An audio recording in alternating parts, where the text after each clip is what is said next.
Bonjour, c'est Fabrice Dalmeda. Dans cet épisode, direction le Dahomey, l'actuel Bénin en Afrique de l'Ouest, au temps de la colonisation à la fin du 19e siècle. Une histoire de guerre, une histoire d'Amazone et de trophées. Au cœur de l'histoire.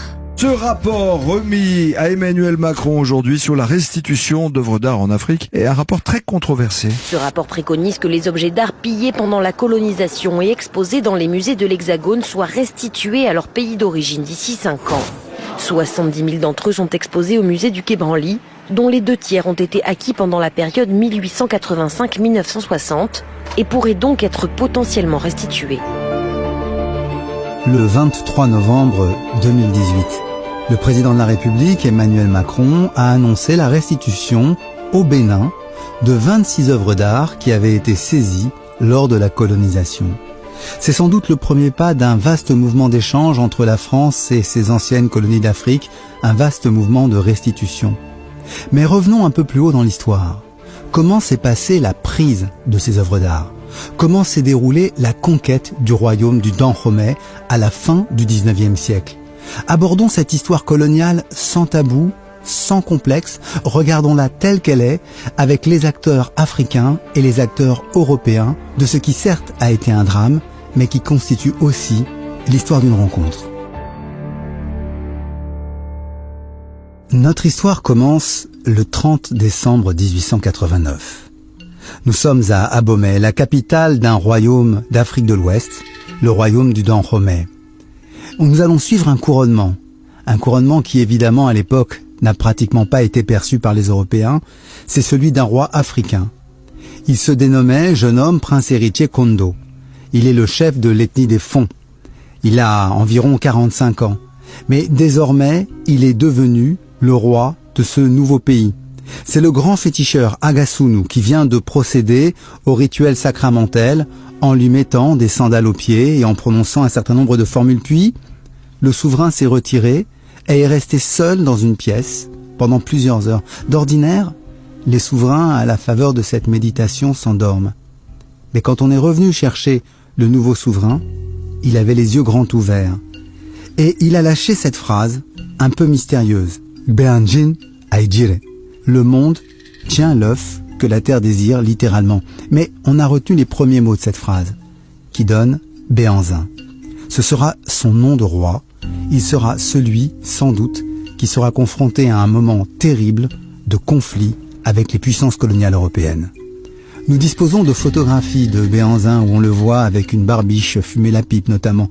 Mais un témoin de l'époque a donné une description précise après l'avoir côtoyé plusieurs jours. Écoutons-le. Il a 40 ans environ. C'est un nègre admirable, bien pris, quoique de taille moyenne. La figure est ouverte, intelligente, le regard franc et droit. Il n'a aucun des oripeaux dont on se plaît à affubler les rois nègres. Nous avons devant nous, nous le sentons bien, un homme, et non un grotesque ou un singe. Il a le costume des guerriers de son pays, sobre et simple. Une chemisette et un page, l'attitude fière et digne. Béhanzin est le successeur d'une lignée ininterrompue depuis pratiquement 3 siècles. Mais en réalité, c'est son grand-père, le roi Guézo, qui a réorganisé l'administration du royaume et a commencé à lancer le commerce de l'huile de palme avec les pays occidentaux. Guézo avait choisi pour emblème le coq et avait fait effectuer une statue majestueuse le représentant avec ses emblèmes, avec des morceaux de métal et de la peinture. Son fils, le roi Glélé, qui est monté sur le trône en 1858 et qui va régner jusqu'en 1889, a noué des relations diplomatiques avec les puissances européennes. Lui aussi a restructuré l'administration du pays et a augmenté son emprise territoriale. L'emblème de Glélé, c'était le lion. Le roi de la jungle, et lui aussi, avait reçu une belle statue le représentant avec un corps humain et évidemment une tête de lion. Puis est venu Béhanzin que l'on devine rusé, que l'on devine capable de menacer ceux qui s'aventureraient malencontreusement dans son pays. Il a choisi pour emblème le requin. Le requin, c'est ce poisson qui dévore les hommes qui s'avancent trop loin dans la mer. Voici donc 3 hommes, chacun représenté par une statue, et ces statues sont précisément dans la cour du palais royal d'Abomey. Nous reviendrons sur ces objets qui sont en quelque sorte au cœur de la restitution actuelle. Mais revenons à Béhanzin. Son royaume est donc bien structuré, opulent, il a profité énormément du commerce des esclaves, et donc il est dans une situation plutôt positive comparativement à d'autres puissances qui sont en quelque sorte en déshérence. Juste à côté, un petit royaume, le royaume de Porto Novo, a fait l'objet d'une querelle de succession. Son prétendant, le roi Tofa, a dû trouver refuge auprès de la cour du roi Glélé et de la cour de Béhanzin, et ce sont eux qui l'ont aidé militairement pour se remettre sur le trône en 1882. Mais Tofa, depuis, mène sa propre diplomatie. Il s'est rapproché de la puissance montante de la région. C'est l'armée française qui, grâce à ses canonnières et à ses mariniers, commence à faire peser sur la côte des esclaves sa puissance. Elle a déjà obtenu de Glélé la possibilité de s'installer à Cotonou. Il y a déjà eu des échanges de tirs, des échanges d'obus même.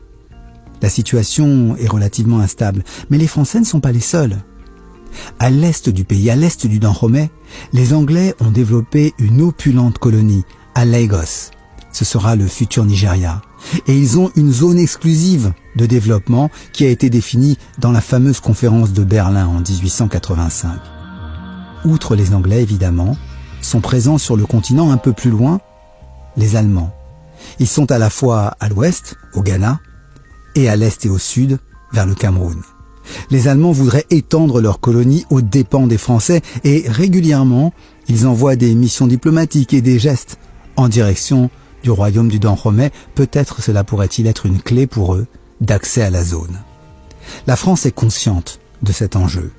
Sa colonie de Cotonou s'est particulièrement développée ces dernières années et il y a des commerçants qui se sont installés aussi dans le royaume du Dahomey, notamment dans la ville de Ouida. Ils ont ce qu'on appelle des factoreries, c'est-à-dire des lieux où l'on fabrique et où l'on échange avec le commerce local. Évidemment, la France n'est plus censée vendre ni acheter d'esclaves. Pour cela, il y a les Allemands et le royaume du Dahomey continue à trafiquer avec eux. C'est dans ce contexte que va monter la tension entre la France et le Dahomey. Un point cristallise la tension et c'est un point de souveraineté. Pour Béhanzin, les Français sont allés trop loin à Cotonou. Ils ont dépassé l'autorisation que leur avait donnée son père, le roi Glélé. Désormais, à intervalles réguliers, il lance des razzias et fait des demandes afin que l'on reconnaisse sa suzeraineté sur la ville de Cotonou, sur le nouveau port qui est en plein développement. Pour les Français, cette demande est insupportable. Ils prétendent désormais avoir le droit de jouir pleinement de Cotonou et voudraient même ne payer aucun impôt à ce souverain qui en réclame décidément trop. Tout est prêt pour qu'une étincelle mette le feu aux poudres. Pour faire valoir ses droits, Béhanzin tente un coup de force le 24 février 1890. Sous un prétexte fallacieux, il attire les Européens qui résidaient à Ouida et les prend en otage. C'est un des Français pris en otage qui raconte sa capture et sa captivité. Il s'appelle Édouard Chaudouin. Lorsque nous sommes tous dans la cour, un cri strident retentit, poussé par Candido qui nous conduit. En un clin d'œil, 10 noirs, jeunes, robustes, se précipitent sur chacun de nous, nous saisissent par les jambes et les bras, nous terrassent brutalement et nous étranglent à la mode du pays, qui consiste à enfoncer le pouce dans la gorge jusqu'à la luette. Puis, pendant que nous suffoquons, ils nous amarrent solidement les bras autour de la ceinture. Les otages ont remarqué une chose qui les a étonnés. Il existe une garde d'élite spéciale autour du roi. Elle est composée uniquement de femmes. Ce sont les Amazones. Cette information fera plus tard le bonheur de la presse française, trop heureuse de pouvoir confronter un mythe et une réalité africaine. Et en attendant, là-bas justement, en Afrique de l'Ouest, la guerre se poursuit. Béhanzin passe à l'offensive le 4 mars 1890. Une armée de plusieurs centaines de soldats converge vers Cotonou et à 5 heures du matin, c'est l'attaque. Les soldats du Dahomey réussissent à surpasser la puissance de feu française et à rentrer dans les fortifications, mais au corps à corps, ils sont vaincus. Le tir est trop puissant. Plusieurs milliers de soldats dahoméens restent morts sur le sol, tandis que les Français ne déplorent que 129 tués. Finalement, un arrangement est trouvé le 3 octobre 1890 et il permet la restitution des otages français et un règlement de la question de Cotonou, mais c'est un règlement qui ne satisfait personne.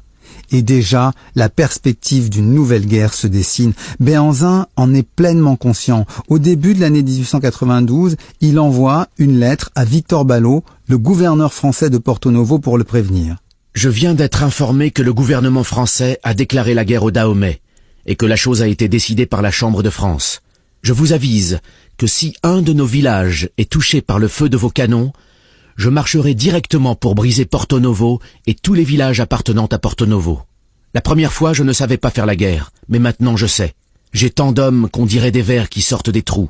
Je suis le roi des Noirs, et les Blancs n'ont rien à voir à ce que je fais. Les villages dont vous parlez sont bien à moi, ils m'appartiennent, et voulaient être indépendants. Je désirerais savoir combien de villages français indépendants ont été brisés par moi, roi du Dahomey. Veuillez rester tranquille, faire votre commerce à Porto Novo. Comme cela, nous resterons toujours en paix comme auparavant.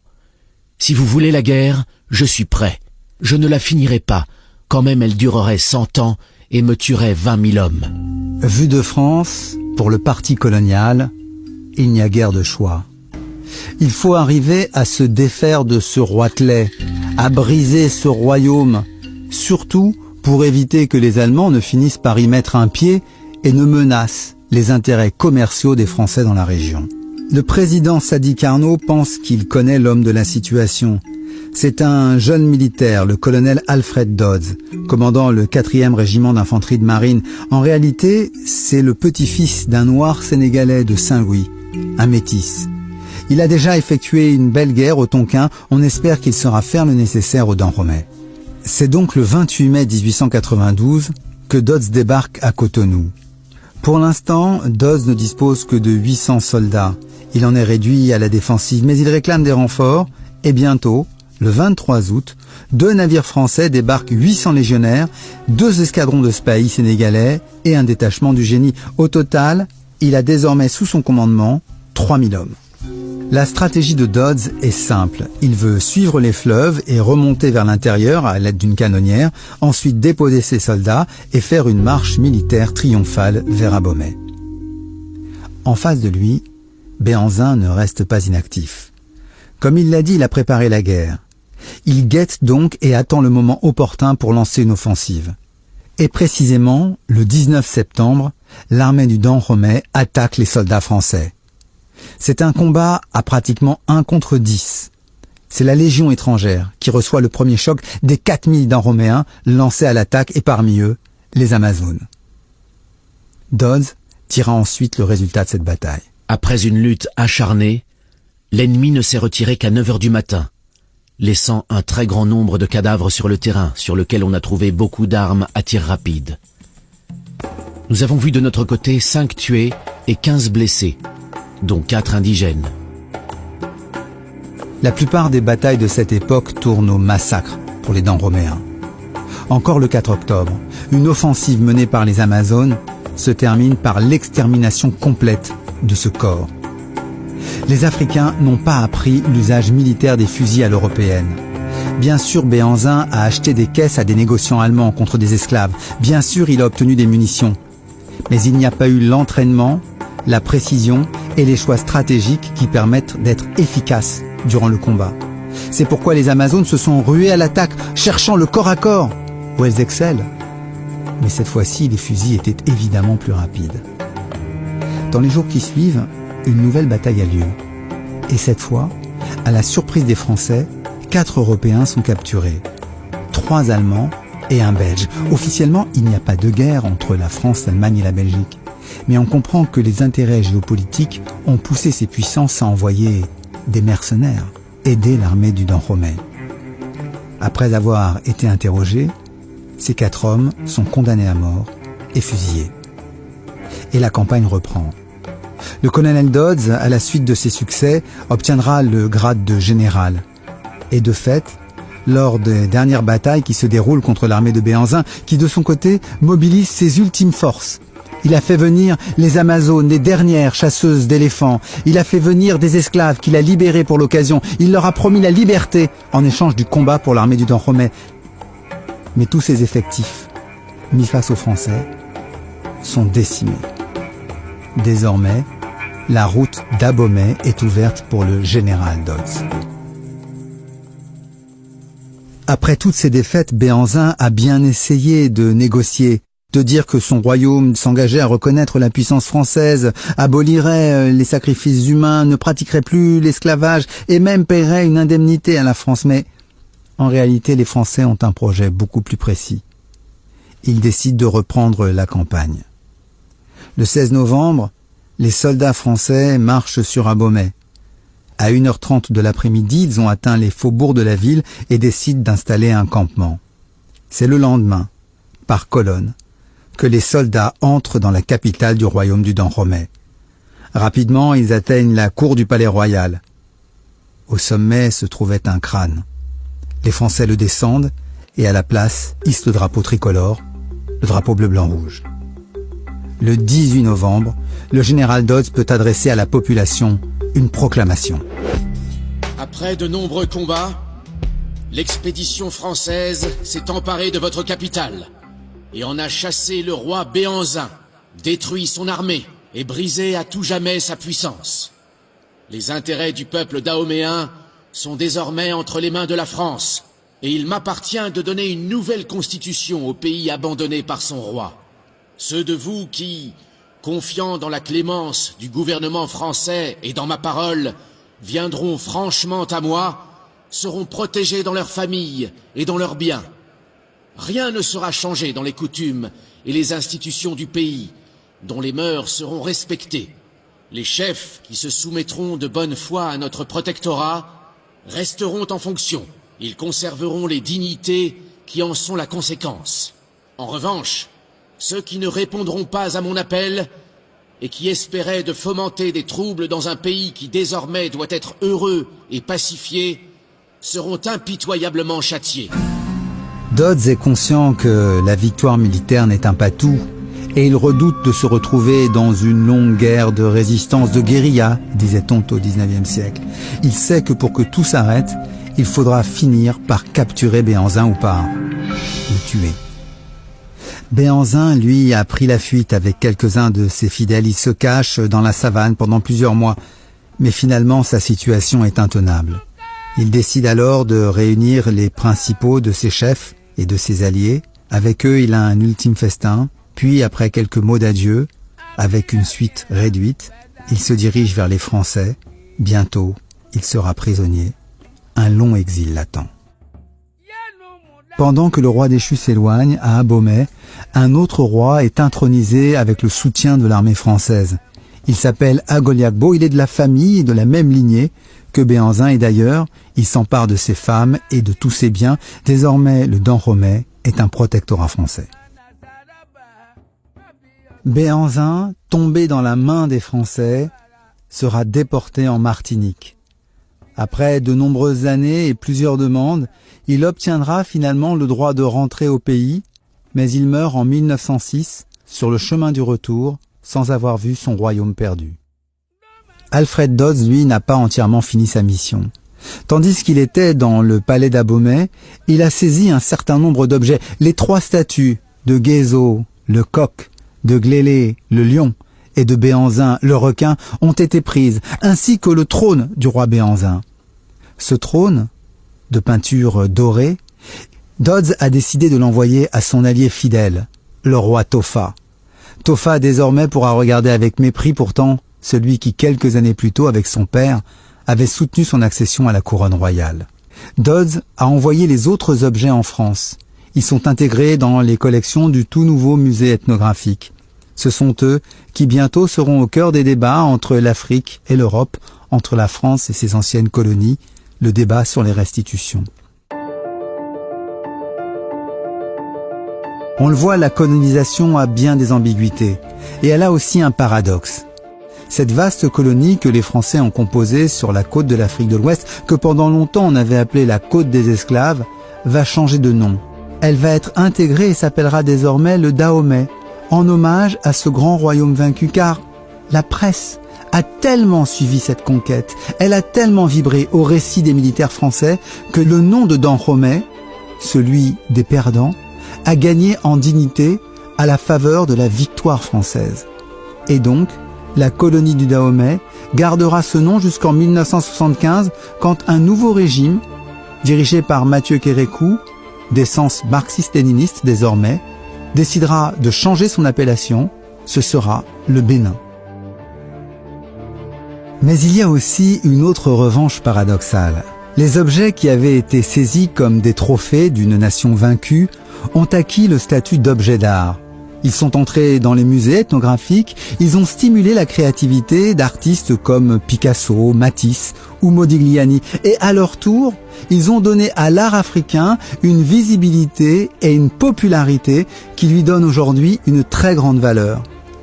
On comprend donc pourquoi les pays africains sont si désireux aujourd'hui de les voir revenir, mais aussi pourquoi une grande partie des Français est triste de les voir partir.